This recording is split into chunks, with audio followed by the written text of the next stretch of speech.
say about tomatoes. You know the tomato story? Do you know my tomato story? I don't know. Tell me your tomato story. Okay, my tomato story. I came up with this analogy just speaking like this.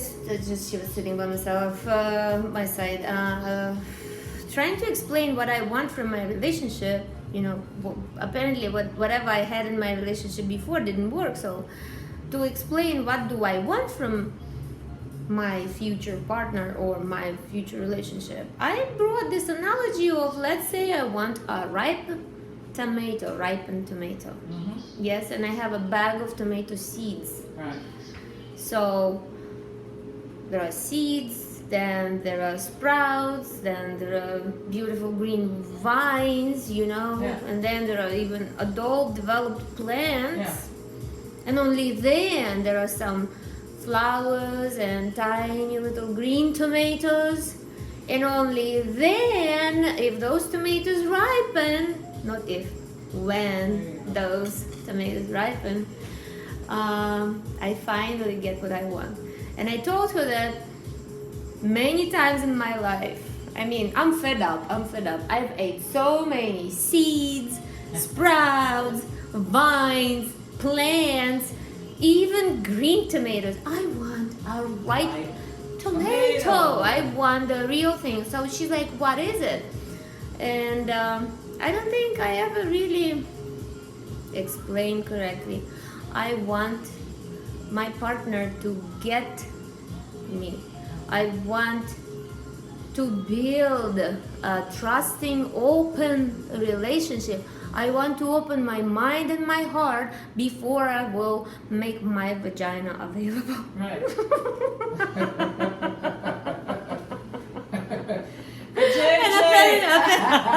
Apparently it's super. I'm such a dinosaur. I'm such a dinosaur. Apparently it's not in it's not in trend. What is it called these days? What? Vagina? Gucci.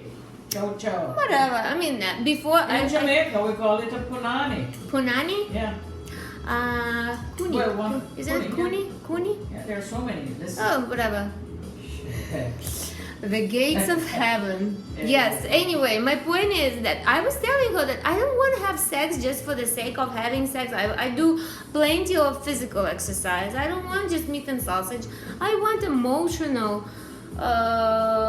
loaded, you know, loaded with sense, with feeling and purpose. That's what I want to experience. So how are you going to get it? That's the major question. So What I'm would it feel like? Well, if you apparently already had that? very few. Oh, it will feel amazing. Okay, and so this is Yes. this is the feeling that you generate on a daily basis, and you walk in it. and you Well, live okay, in I'm it. getting off track from time to time. I'm getting discouraged from time to time, Yeah. but that's what I'm. That's So here's where your what I'm meditation yes, on that's what wants to I'm be. meditating on. That's how what fills up my cup right now. That it's worth it. It's worth it. It's worth it. That you know, I would much rather lose not promising or not worthy, you know, not worthy people right away in the beginning, and don't waste my time. And those who are worthy will stick around and tag along. And So okay, and now so- I will tell you the story that will blow your mind. Alright. A while ago, like a little, maybe 2 months, maybe more than that. Anyway, around 2 months ago, for the children at school, for the children, you know, they have little garden outside, and someone went to Home Depot maybe or some other place. They got these tomato plants. They brought them in the classroom, and I could not make it up even if I wanted to, because I walked in and I saw tomato plants. Uh-huh. their name, there were two plants, and the name is Better Boy. Better boy. Better Boy. So another teacher planted them. We have this little table, elevated table garden, kind of like table garden, and they were growing. And while I was there, I watered them, I talked to them, you know, I cherished, and shared a lot of love with them.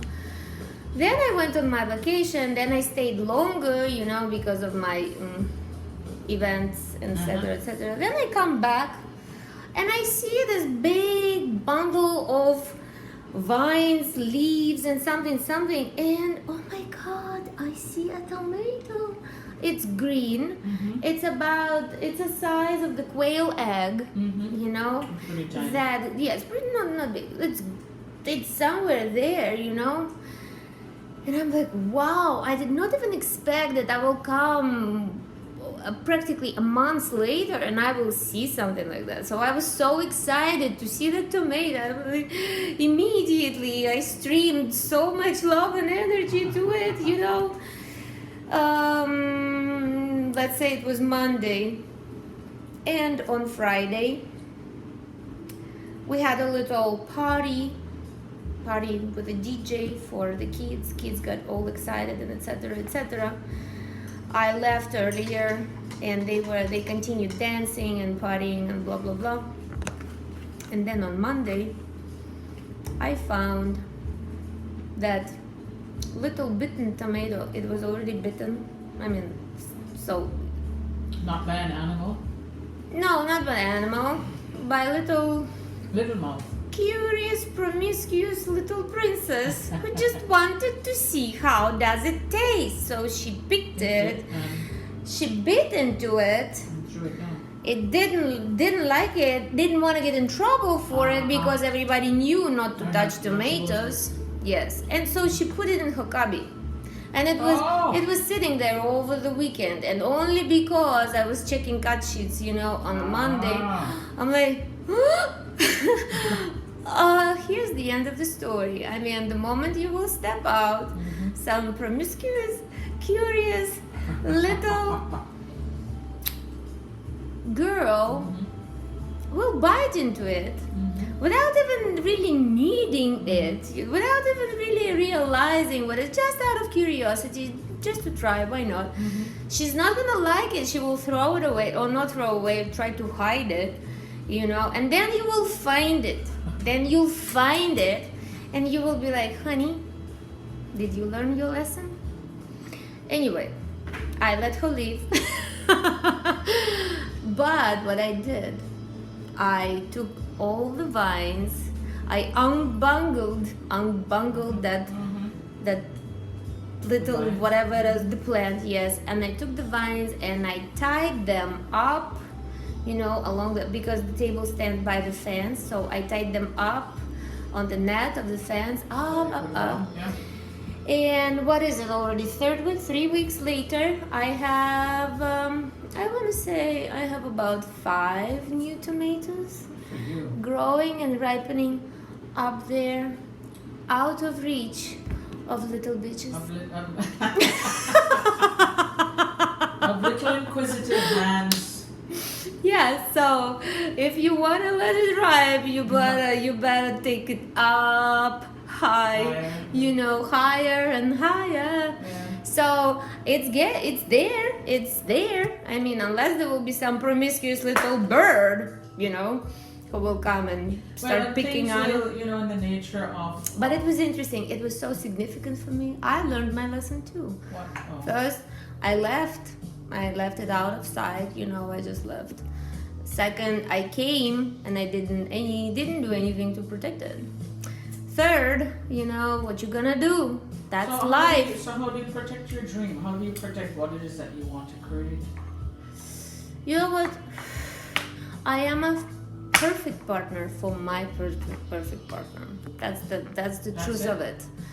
I cannot force anyone to be that for me. Same as nobody can force me to be that for them. Whenever it is, I am who I am as I am free, What free role- and comfortable, you know, to really confident? free and comfortable to open and share all of it, you know, and because I am too much. I mean, I'm too crazy for a lot of people. I'm too crazy. I'm too out there, you know. I'm too much of this, too much of that. I mean, I'm not a standard person, you know.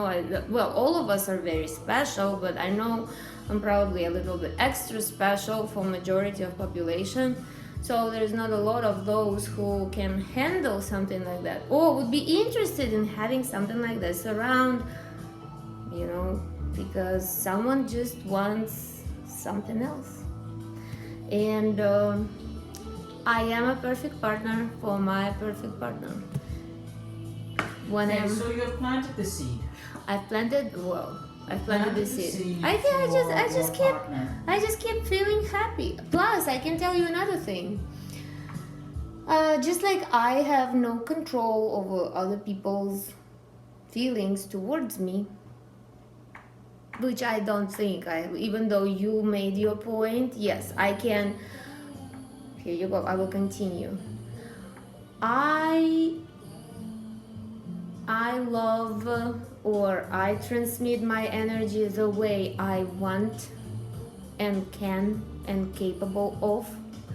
So when I choose those targets, whoever the recipients, you know, of that beam of light of mine, you know, they get it.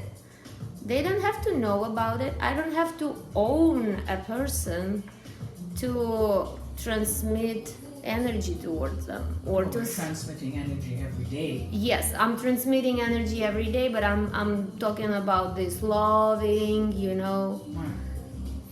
And so how is it that we're transmitting this energy? You know what? I think it's enough of thinking. Well, just as you think, just as you think, but you think with your. I don't know how to explain it. Think with your heart. Well, can I say it? When you think, Mm-hmm. think with your heart. So, When you so think you're with talking your about heart, I feelings. think probably just like people hate, they also think with heart. It's just they hate. What does that mean to think with your heart?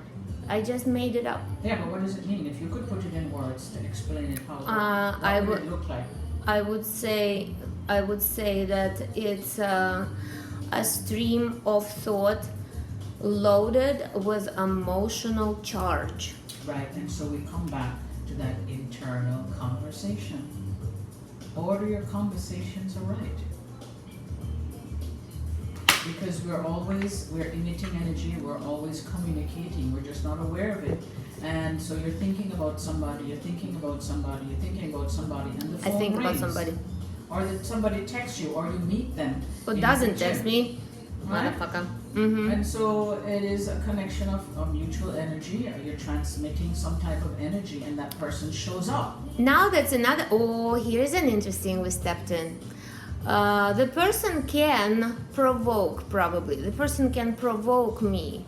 Not provoke, but instigate or initiate me streaming energy toward that person by doing something good or doing something bad. Mm-hmm. In both ways, both cases. It works both ways. Yes, in both cases, I'll be thinking with my heart. It's just in one case, I'll be thinking with my heart good things, positive energy.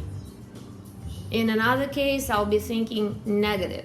And because me as I am person, I have filters. Like I prohibit myself from feeling bad. I mean, I really work hard on not allowing myself getting into this little vortex of negative feelings. You know, I stop myself from there. That's my promise of being kind to certain people. You know, that's my promise to be kind to myself also, because negative self-talk is the worst what I can do possibly to myself. You're absolutely correct. Yes, so when I stop myself from thinking bad and at least get into the neutral, you know, like just be whatever. I respect your choices. You did what you did because you had your reasons. moving on. And yet, when it's someone who really got under my skin and really, got deep under, I still think it's just I refuse to think bad, so I think good things. I continue streaming something good, and I guess that's my gift to them. I guess that's my gift to myself also. Oh, I love this song. Yes. I don't know that we know how vital our feelings are and how we navigate our relationships.